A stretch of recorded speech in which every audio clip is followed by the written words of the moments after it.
ಯಾವ್ದು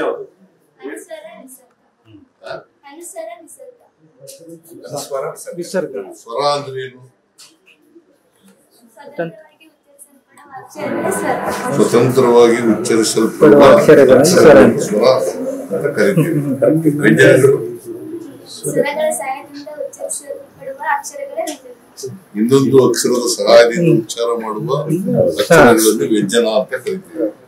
ವ್ಯಂಜನಗಳು ಎಷ್ಟಿದವು? 34. ಅದರಲ್ಲಿ ವರ್ಗೀಯ ವ್ಯಂಜನ, ಅವರ್ಗೀಯ ವ್ಯಂಜನ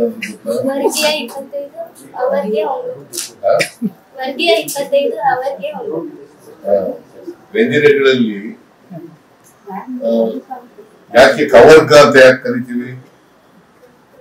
ಕವರ್ಗ, ಚವರ್ಗ, ಟವರ್ಗ, ಕವರ್ಗ, ಕವರ್ಗ ಅಂತ ಯಾಕೆ ಕರೀತೀವಿ?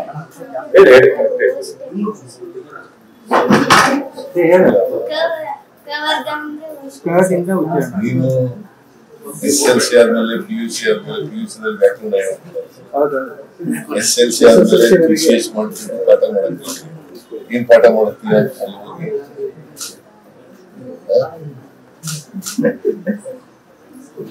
ಅಲ್ವಾ? SSLC ಅವರಿಗೆ ಸ್ವಲ್ಪ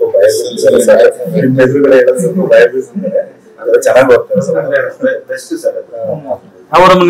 ಕವರ್ಗ ಅಂತಂದ್ರೆ ಬಿಜಾಪುರ ಯಾವ್ದು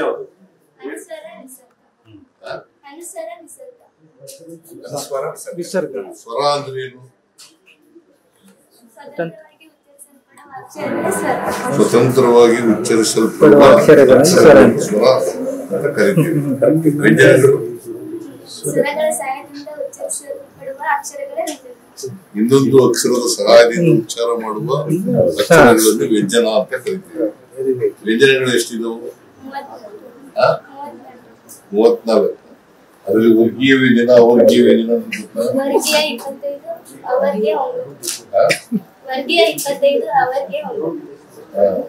ವ್ಯಂಜನಗಳಲ್ಲಿ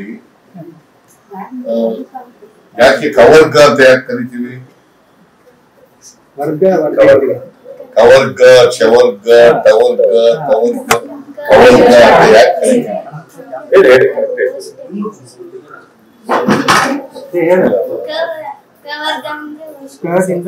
ನೀನು SLC ಆದ್ಮೇಲೆ PUC ಆದ್ಮೇಲೆ PUC ವ್ಯಾಕರಣ SLC ಆದ್ಮೇಲೆ PCS ಮಾಡ್ತೀನಿ, ಪಾಠ ಮಾಡಕ್ಕೆ ಏನ್ ಪಾಠ ಮಾಡ್ತೀಯ ಅಲ್ಲಿ ಹೋಗಿ?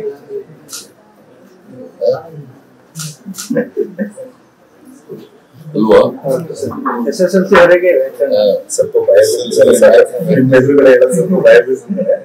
ಚೆನ್ನಾಗಿ ಕವರ್ಗ ಅಂತಂದ್ರೆ ಬಿಜಾಪುರ